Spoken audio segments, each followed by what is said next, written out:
What's up guys, of Daggers in Darkness. Now today I'm bringing you this video for multiple reasons. Sorry about the lighting, hopefully you guys can see everything. I'm not going to try and cast a shadow too bad, directly under the light, so yeah. Still working with the room and the lighting and stuff, so it's getting there eventually. Got some different objects laid out today. Got my STD Glock, my STD V2 AK, a Army 2 mask, and a roll of tape that I will basically go through later in what it's about. Well, it'll be the first topic. So I've got a couple of topics I want to talk about in this video, and I'm just going to get into it. So number one, I'm going to talk about the difference between blind fire and successfully using window-like cover. So number one, I see a lot of people blind fire, and we'll use a mask to say this is our cover. So this is flat cover, like a barricade or a drum, you're standing behind it. Blind fire would be if I put the barrel of my gun on top without exposing my body to either of the sides or underneath if possible to shoot, the enemy. So like, say this is flat cover, if I've gone atop, the side, or underneath. That's blind fire because I'm not actually physically exposing my body to gel balls. But if the cover has a window, and I'm just going to demonstrate it with the inner circle of the tape. So say, it's flat everywhere else, there's full cover, there's a window. If I can put my gel blaster in that window, and as you can see around, there's room around to be shot, that is using window cover. That isn't blind firing.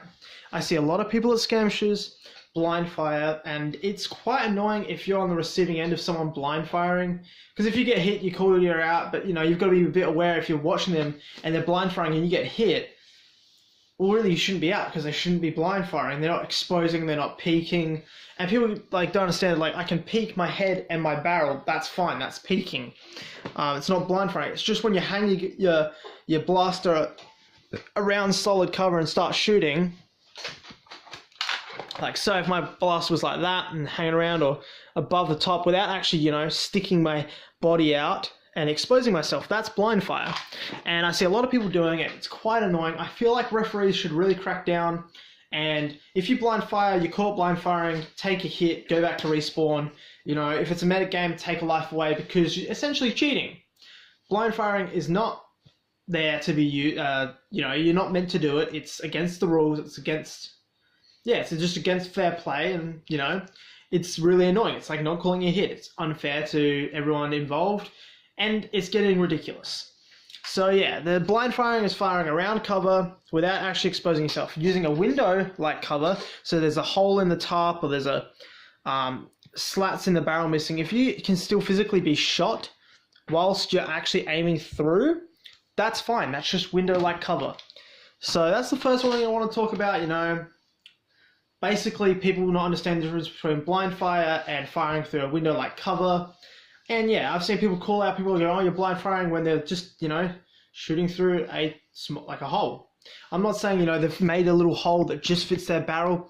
That would be blind firing because they physically can't be hit. It's about, if you peek, generally your shoulders, your arm, and your head are exposed when you fire.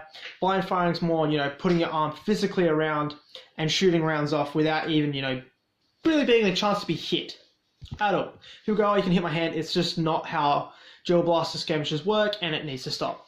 Another thing is, people assume if they go to one skirmish rules apply to all. That's not the case. Some skirmishes will take hits from the leg and count it as out. Other skirmishes say, waist and below isn't out, because there's been a lot of different times where people have had, where basically you get shot from someone laying under a bush and they shoot you in the legs, in the shins, or in the thigh. You walk out, you take your hit, you walk out, you do the right thing. And a lot of people a couple of these bush skirmishes, it was just whoever got to this convenient piece of cover could do it. And they were like, it's not really a kill shot, we'll just move along. And people could argue in real life, you could die by getting shot in the leg. But a lot of skirmishes don't actually consider legs to be actual kill shot. So, it's quite fair if you follow those rules.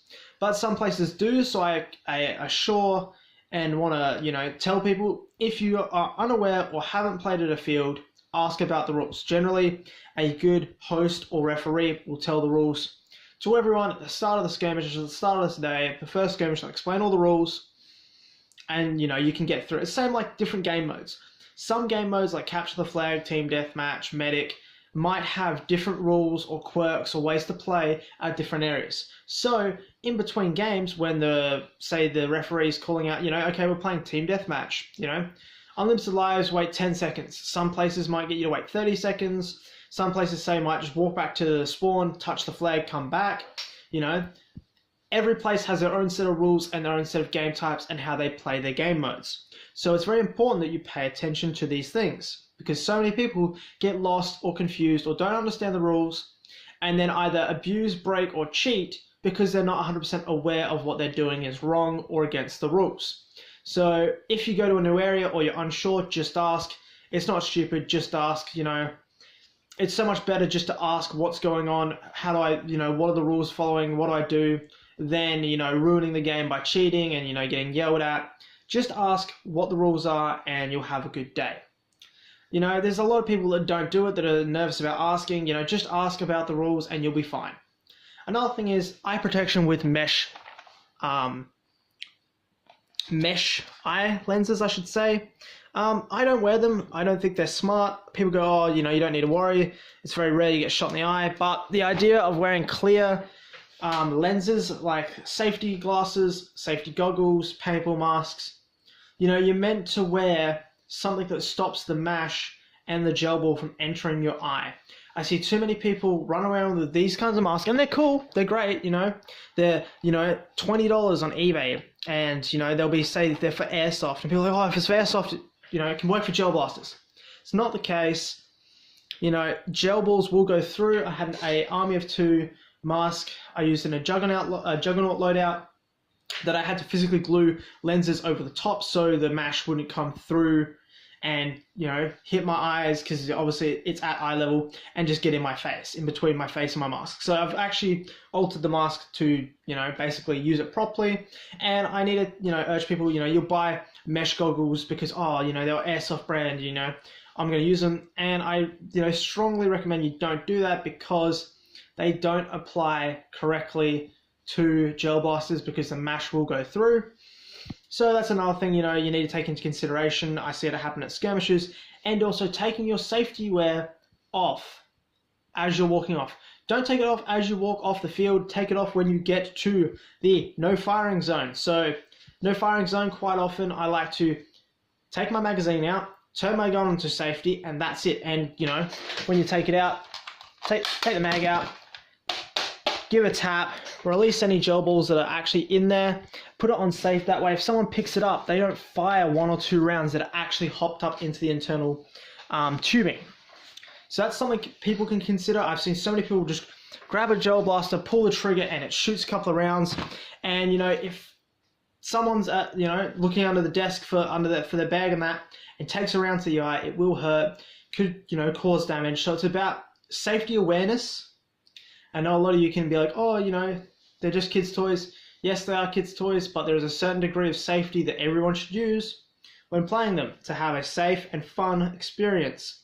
I can't push that enough. I've seen so many people injure themselves, injure other people by doing stupid things. It's all about enjoying the sport, playing fair. Don't blind fire, call your hits, understand the game mode and the game rules, and just go in there to have a good experience. If you go in there just to hurt people, you're generally not going to have a good time. Go in there with a clear conscience, a clear mind, and just go in there to have fun. Peace out, guys. If you've got any questions, let me know in the comment section below. Go over to my Instagram, follow me on Instagram, hit me up if you've got any questions over there. And yeah, don't forget to like, subscribe, comment, turn the notification button on, and I'll catch you guys next time.